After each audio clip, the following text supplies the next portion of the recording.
cela ce soir, a-t-il dit en gardant une voix assez basse pour que le quatuor à cordes ne soit pas interrompu ou vous ne reverrez plus jamais Léa. J'ai pris mon verre de vin, un Pauillac 2019 qui coûtait probablement plus cher que mon budget alimentaire hebdomadaire, et j'ai pris une gorgée lente et délibérée. Puis je l'ai regardé droit dans les yeux et j'ai souri. Vous avez mal compté, ai-je chuchoté. L'assurance a quitté son visage comme si quelqu'un avait retiré un bouchon. Il a ouvert la bouche pour répondre, mais j'étais déjà debout, lissant le devant de ma robe, une pièce bleu marine toute simple que j'avais dénichée dans une boutique de seconde main du centre-ville de Bordeaux. Excusez-moi, ai-je dit agréablement. J'ai besoin d'un peu d'air frais. Je pouvais sentir son regard me brûler le dos alors que je marchais vers la terrasse du vignoble, mes petits talons claquant contre les dalles en pierre. Il n'avait aucune idée de ce qui l'attendait. Aucun d'entre eux ne le savait. L'air de cette soirée d'octobre a frappé ma peau alors que je sortais, portant l'odeur du raisin écrasé et des fûts de chêne de la vallée en contrebas. Le domaine de Saint-Clément s'étendait sur 40 hectares de terre prestigieuse dans le Bordelais. Chaque centimètre était entretenu à la perfection pour la fête de fiançailles de ma fille. 200 invités se mêlaient dans la salle des fûts et le pavillon extérieur, dégustant des millésimes offerts et grignotant des plateaux de fromages artisanaux qui coûtaient plus cher par plateau que ce que je gagnais en une garde. Pourtant, je ne pensais pas à la fête. Je pensais à une nuit il y a 14 ans, quand ma fille avait 8 ans, et que j'ai pris la décision qui allait définir nos deux vies. Marc était parti depuis 3 jours cette fois-là, la plus longue période à ce jour. Sa camionnette n'était pas dans l'allée. Son côté du placard était à moitié vide, et il y avait un débit sur notre compte joint provenant d'un motel à Arcachon, à 60 km de là. Quand il a fini par franchir la porte d'entrée à 2 heures du matin, empestant le whisky bon marché et le parfum de quelqu'un d'autre. J'étais assise à la table de la cuisine, lumières éteintes. « Ne commence pas », a-t-il dit avant que je ne puisse parler. J'avais besoin d'espace. Je n'ai pas commencé. J'avais arrêté de commencer depuis des mois. Mais Léa se tenait dans le couloir en pyjama, serrant le lapin en peluche qu'elle avait depuis ses 3 ans, regardant son père enjamber les bottes qu'il avait retirées et s'effondrer sur le canapé sans nous accorder un regard. Elle m'a regardé avec ses immenses yeux bruns et j'ai vu quelque chose qui m'a brisé, pas de la confusion, pas de la tristesse, mais de la compréhension. Elle comprenait que c'était juste ainsi que les choses se passaient. Et à ce moment-là, j'ai décidé que ce ne serait plus le cas. Le lendemain matin, après le départ de Marc pour on ne sait où, j'ai fait un sac de voyage, les vêtements d'école de Léa, son lapin, nos documents et 412 € en espèces que je cachais à l'intérieur d'un exemplaire creusé des Misérables sur l'étagère du haut du garde-manger. Chaque euro économisé sur les pourboires que je gagnais en nettoyant des chambres à l'hôtel de la Côte mis de côté pendant 11 mois de planification. « Où allons-nous maman ?» a demandé Léa alors que je l'attachais sur le siège arrière de notre Renault Clio rouillé. « Quelque part de mieux, lui ai-je dit. Et je le pensais de toutes les fibres de mon être. Même si je n'avais pas de véritable plan au-delà de conduire vers le nord jusqu'à atteindre Bordeaux, où ma cousine Nathalie avait une chambre d'amis et la volonté de m'aider. Cette chambre d'amis a duré 6 semaines avant que le mari de Nathalie ne fasse comprendre que nous avions dépassé les limites de leur hospitalité.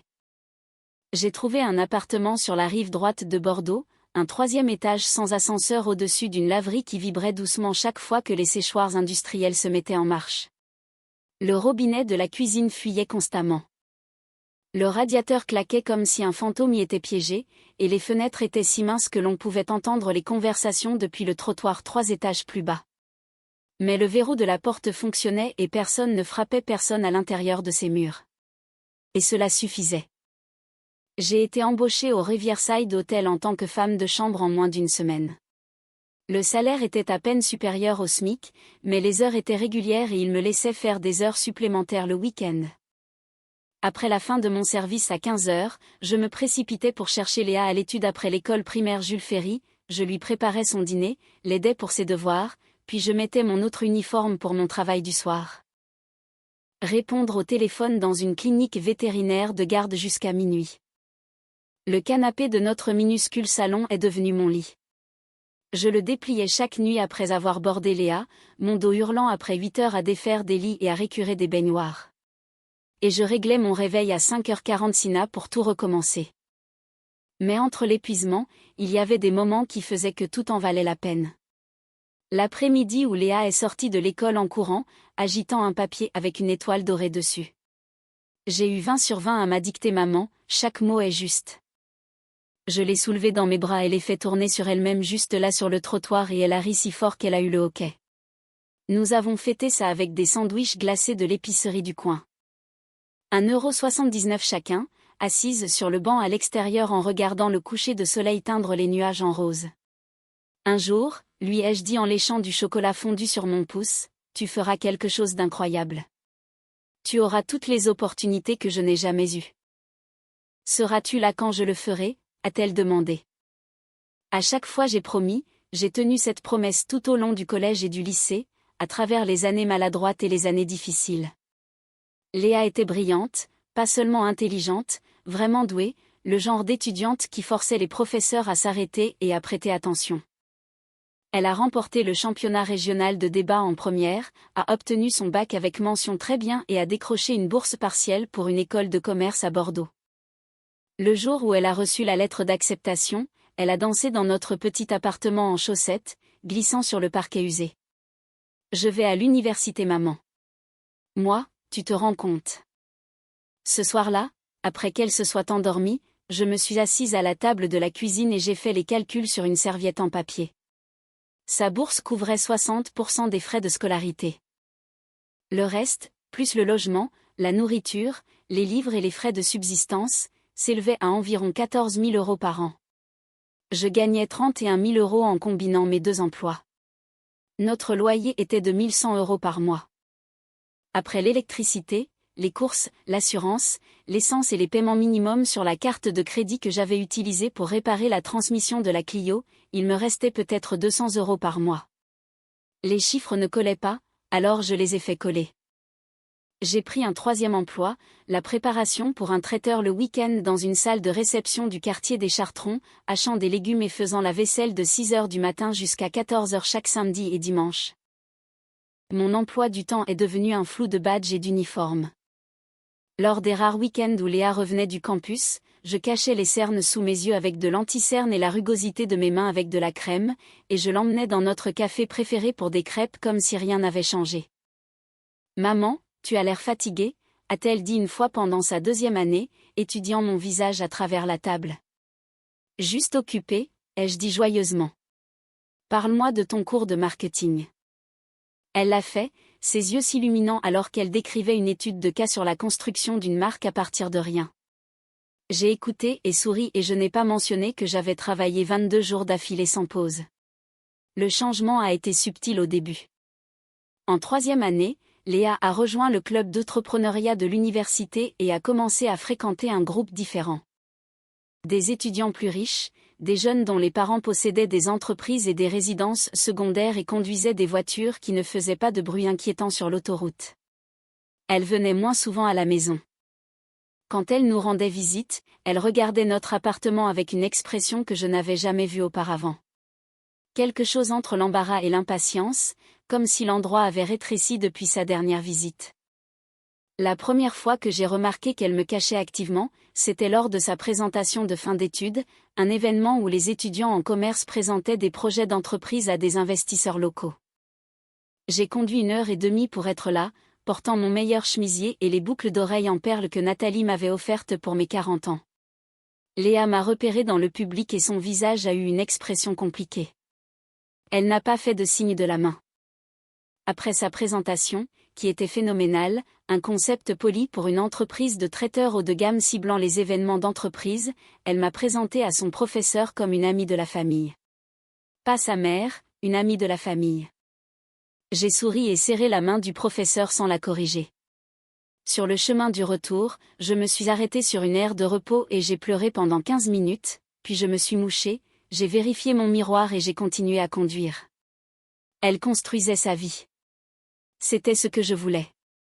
Si l'architecture de cette vie exigeait de me minimiser, eh bien, c'était peut-être juste le prix de son succès.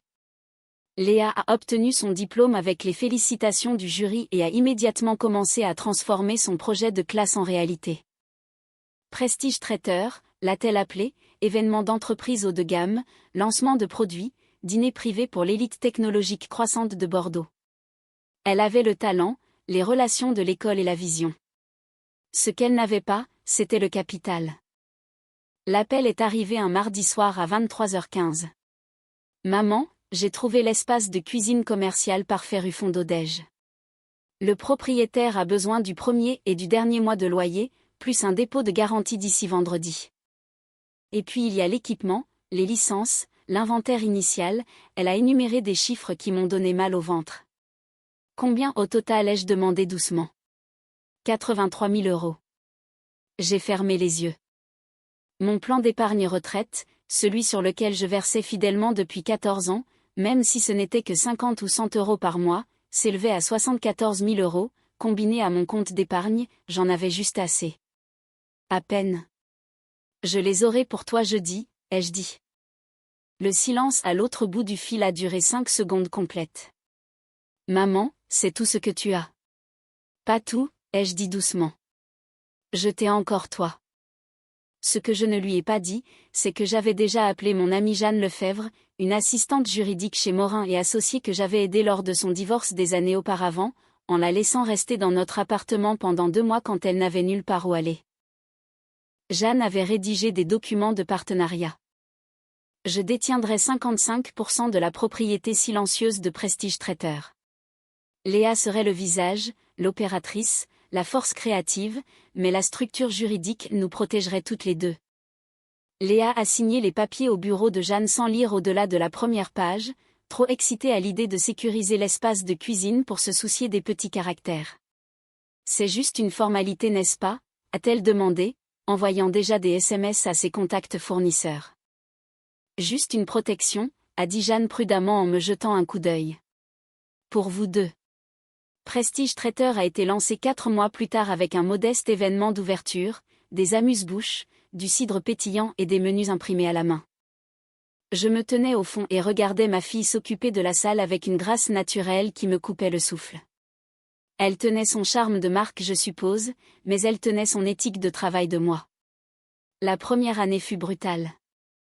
Léa travaillait 16 heures par jour, dormant souvent sur un lit de camp dans la cuisine. J'ai discrètement couvert 2 mois de loyer quand la trésorerie est venue à manquer, sans jamais le mentionner. Mais ensuite vint la chance. Le PDG d'une start-up technologique a engagé Prestige pour son lancement de produits, a posté à ce sujet sur les réseaux sociaux, et soudain le téléphone de Léa n'a plus cessé de sonner. En 6 mois, Prestige Traiteur était le nom le plus en vogue sur la scène des événements d'entreprise à Bordeaux. En 1 an, elle s'était étendue à une 2e cuisine de préparation et avait embauché une équipe de 12 personnes. La première fois qu'elle m'a effacée de l'histoire, c'était lors d'une interview pour un journal économique local. J'étais en train de réorganiser le placard à fournitures quand j'ai entendu le journaliste demander « Alors, comment avez-vous construit tout cela si rapidement, fraîchement sorti de l'université ?» Léa a ri de ce rire confiant qu'elle avait perfectionné. Honnêtement, juste un travail acharné et acharné. Personne ne m'a rien donné. J'ai commencé avec rien d'autre qu'un rêve et la volonté de travailler plus que quiconque. Je suis restée très immobile derrière l'étagère, une caisse de serviettes à la main, et j'ai senti quelque chose à l'intérieur de moi se fissurer. Pas se briser, pas encore, se fissurer. Comme un pare-brise frappé par un caillou, tenant bon, mais fracturé d'une manière qui ne ferait que s'étendre avec le temps. Je me suis retirée après cela. J'ai arrêté de visiter la cuisine pendant les heures de bureau. J'examinais les états financiers que Jeanne m'envoyait chaque trimestre, m'occupais de la paperasse en arrière-plan et laissais Léa avoir son récit. C'était plus facile ainsi, moins douloureux d'être invisible par choix que d'être effacé contre sa volonté. Puis elle a rencontré Thibaut de Villedieu. Il est apparu dans sa vie comme un ouragan, soudain et dévorant. Fils de Gérard de Villedieu, qui possédait une chaîne d'hôtels de luxe à travers le sud-ouest. Thibaut avait 34 ans, la mâchoire carrée, était impeccablement habillé et possédait ce genre de confiance facile qui vient du fait qu'on ne lui a jamais dit non. Léa a été séduite en 1 semaine. Je l'ai rencontré lors d'un dîner qu'elle avait organisé à Contrecœur, et en 10 minutes, j'ai compris exactement ce qu'il était. Son charme avait une qualité transactionnelle. Chaque compliment calculé, chaque question conçue pour extraire des informations utiles. Léa me dit que vous travaillez dans l'hôtellerie, a-t-il dit en faisant tourner son vin. J'avais été femme de ménage d'hôtel pendant 14 ans. Techniquement exact. C'est exact, ai-je dit. Industrie intéressante, a-t-il répondu, regardant déjà au-delà de moi vers quelqu'un de plus important. Au cours des mois suivants, j'ai regardé Thibaut remodeler ma fille comme de l'argile. Il l'a encouragée à changer d'image de marque, à cibler des clients plus haut de gamme, à abandonner les plus petits comptes qui avaient été le gagne-pain de Prestige. Il l'a introduite dans le réseau de sa famille, ouvrant des portes qui venaient avec des fils invisibles attachés. Ses appels, déjà rares, sont devenus presque inexistants. Quand j'ai essayé d'exprimer mes préoccupations, elle m'a rembarré durement. Tu ne comprends pas son monde, maman, Thibaut m'aide à atteindre un niveau que tu ne peux même pas imaginer. Je comprends assez pour m'inquiéter, ai-je dit. Inquiète-toi pour toi-même, a-t-elle rétorqué. Je vais très bien. L'annonce des fiançailles est passée par Instagram. Pas de coup de téléphone, pas de visite, juste une image photographiée professionnellement de la main de Léa affichant une bague qui aurait pu payer le bail de mon appartement pendant 3 ans. La légende disait, elle a dit oui, j'ai hâte de devenir Madame de Villedieu. J'ai regardé cette photo pendant longtemps. Puis j'ai appelé Jeanne. 2 semaines avant la fête de fiançailles, je suis passée au nouvel appartement de Léa sans prévenir, espérant discuter de l'événement et peut-être bêtement renouer le contact. Elle n'était pas à la maison, mais la porte n'était pas verrouillée parce que le service de nettoyage venait de partir. Je n'aurais pas dû regarder. Je le sais, mais son ordinateur portable était ouvert sur l'îlot de la cuisine et l'écran affichait un tableur intitulé Plan de transition. Mon nom était dans la cellule B4. Je me suis assise et j'ai lu tout le document. Il était organisé avec la même attention méticuleuse aux détails qui rendait Léa brillante dans son travail. Phase 1, pré-mariage. Maximiser les contributions financières de Catherine tout en gérant les attentes concernant son rôle dans la cérémonie. Approche suggérée. Lui assigner des tâches mineures pour maintenir un sentiment d'inclusion sans visibilité réelle. Phase 2, post-mariage, commencer à restructurer la propriété de Prestige Traiteur pour supprimer le partenaire silencieux. L'avocat de Thibaut s'en chargera. Calendrier 6 mois phase 3 années 1 réduction progressive des contacts carte de vœux appels occasionnels positionnés comme un éloignement naturel plutôt qu'une distanciation délibérée. La note finale surlignée en jaune était de la voix de Thibaut. La clé est de lui faire sentir de la gratitude pour tout accès que nous lui accordons. Les gens comme elle ne protestent pas quand ils pensent qu'on leur fait un cadeau. Je l'ai lu 2 fois. Puis j'ai fermé l'ordinateur, quitté l'appartement, conduit jusqu'au bureau de Jeanne et dit 4 mots, il est temps de préparer. Jeanne n'a pas posé de questions. Elle avait regardé cela se dérouler pendant des années, laissant tomber des indices que j'avais refusé d'entendre. Maintenant, j'étais prête. Au cours des 2 semaines suivantes, nous avons monté notre dossier. Chaque investisseur non autorisé que Thibaut avait fait entrer chez Prestige sans ma connaissance ou mon consentement. Chaque contrat qu'il avait renégocié au profit des hôtels de Villedieu aux dépens de Prestige. Chaque euro détourné de l'entreprise vers ce qui semblait être une entreprise de restauration défaillante que Thibaut cachait à sa propre famille. Tu pourrais mettre fin à cela dès maintenant, a dit Jeanne lors de notre dernière réunion. Envoyer une mise en demeure. Geler les comptes. Prendre le contrôle de l'entreprise ce soir. Pas ce soir, ai-je dit. J'ai besoin de voir quelque chose d'abord. Quoi? Si ma fille me choisira quand cela comptera, même une seule fois. La fête de fiançailles au domaine de Saint-Clément était la production de Thibaut du début à la fin. 200 invités, un orchestre de 15 musiciens, un bar à huîtres qui s'étendait sur 6 mètres de long et assez de fleurs pour remplir un salon funéraire. Je suis arrivée seule en taxi, portant ma robe bleu marine d'occasion et les boucles d'oreilles en perles de Nathalie. Le voiturier a eu l'air incertain concernant mon véhicule avant de se rappeler qu'il n'y en avait pas à garer. À l'intérieur, j'étais assise à la table 22, cachée derrière une colonne structurelle près de l'entrée de service, entourée de gens que je ne connaissais pas et qui ne montraient aucun intérêt à me connaître. Léa m'a trouvée après 40 minutes, déjà rouge à cause du champagne et de la tension. « Maman, tu as réussi à venir », a-t-elle dit, offrant un baiser aérien qui a atterri quelque part près de mon oreille gauche. Tu es très bien. Goûte les croquettes de crabe. Elles viennent du fournisseur de la famille de Thibaut. Puis elle est partie, entraînée par un photographe organisant des photos de groupe. Je n'ai pas été invitée à me joindre. La confrontation a eu lieu 2 heures après le début de la fête. Thibaut est apparu à ma table avec 2 verres de vin et ce sourire pratiqué qui n'atteignait jamais tout à fait ses yeux. « Catherine » a-t-il dit, s'installant dans la chaise vide à côté de moi. « Vous passez un bon moment. »« C'est un bel endroit » ai-je dit. « Cela a dû coûter cher. »« Vaut chaque centime pour la femme que j'aime » a-t-il dit avec fluidité, puis il s'est penché plus près, baissant la voix. Ce qui m'amène à quelque chose que nous devons discuter. Il a fait glisser l'enveloppe cartonnée sur la nappe.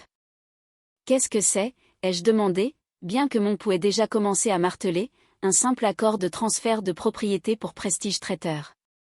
Léa et moi avons décidé qu'il était préférable de consolider l'entreprise sous notre nom de famille avant le mariage.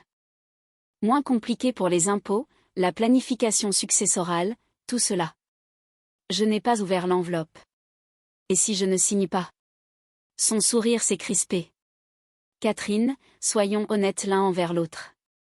Vous avez investi un peu d'argent il y a des années, et Léa en a fait quelque chose d'extraordinaire. Vous avez obtenu un bon retour sur votre petite contribution, mais à l'avenir, avoir une femme de ménage d'hôtel listée comme propriétaire majoritaire d'une entreprise servant des clients du CAC 40 est franchement embarrassant.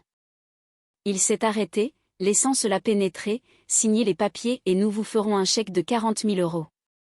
Un gentil merci pour votre soutien de la première heure. 40 000 €, ai-je répété. Pour une part de 55% dans une entreprise évaluée à 2,3 millions d'euros.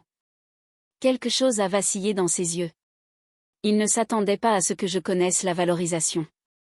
De plus, a-t-il continué, se reprenant rapidement, nous apprécierions une contribution de 75 000 € pour le mariage. Léa a mentionné que vous aviez quelques économies. Léa, c'est exactement ce que j'ai, ai-je dit doucement, parce qu'elle m'a regardé gagner chaque centime. Signez cela ce soir, a-t-il dit, abandonnant complètement son charme. Ou vous ne reverrez plus jamais Léa. Elle est déjà d'accord. C'est une courtoisie Catherine, pas une négociation. C'est à ce moment-là que j'ai pris mon vin, pris cette gorgée lente, je l'ai regardé dans les yeux et j'ai dit, vous avez mal compté. Je suis sortie sur la terrasse et je me suis assise sur un banc en pierre surplombant les rangées de vignes, vert argenté sous la lumière de la lune. L'air d'octobre était vif et pur, et pendant un instant, j'ai juste respiré, lâchant prise sur le fantasme que j'avais porté pendant 14 ans. Celui où mon sacrifice serait reconnu, où ma fille me regarderait avec gratitude au lieu de calcul. J'ai sorti mon téléphone et envoyé 3 mots à Jeanne. Allume le feu. Sa réponse a été immédiate. Les colis sont en cours de livraison. L'équipe juridique est prête. Est-ce que tu vas bien? J'irai bien, ai-je tapé en retour. À l'intérieur, les dominos ont commencé à tomber. Un service de coursier, organisé à l'avance et ponctuel, est arrivé à l'entrée du domaine avec des enveloppes adressées individuellement à Gérard de Villedieu, aux partenaires commerciaux de Thibaut, aux 3 investisseurs non autorisés qu'il avait fait entrer chez Prestige, et à Léa elle-même. Chaque enveloppe contenait une sélection différente de notre dossier de preuves, personnalisé pour une pertinence maximale envers le destinataire. Le colis de Gérard de Villedieu comprenait des documents sur l'entreprise de restauration défaillante de son fils, entièrement financée par de l'argent siphonné de Prestige Traiteur sans l'autorisation du propriétaire majoritaire. Les investisseurs ont reçu un avis formel indiquant que leurs accords étaient légalement nuls, exécutés sans le consentement requis du partenaire de contrôle. L'enveloppe de Léa contenait le document le plus simple de tous, une lettre formelle du propriétaire majoritaire de Prestige Traiteur annonçant un audit opérationnel immédiat et la suspension de toutes les activités financières en attendant une enquête. J'ai regardé depuis le seuil de la terrasse alors que l'élégante fête commençait à se fracturer. Le visage de Gérard de Villedieu est passé de la confusion à la fureur en l'espace de 30 secondes. Il a traversé la salle vers Thibaut avec l'intensité concentrée d'un homme qui vient de découvrir que son fils lui mentait depuis des mois.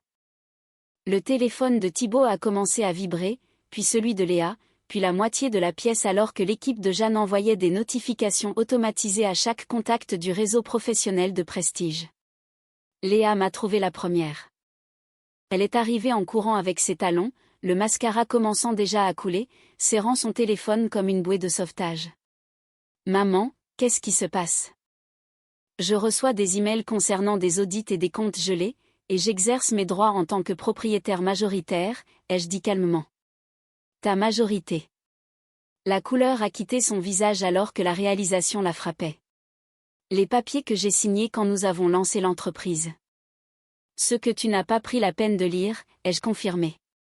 Parce que tu étais trop excité. Parce que tu me faisais confiance comme je te faisais confiance. Thibaut a surgi derrière elle. Son calme complètement brisé. Quoi que vous pensiez faire, vous n'avez aucune idée de qui vous avez affaire. Ma famille va vous enterrer sous les litiges.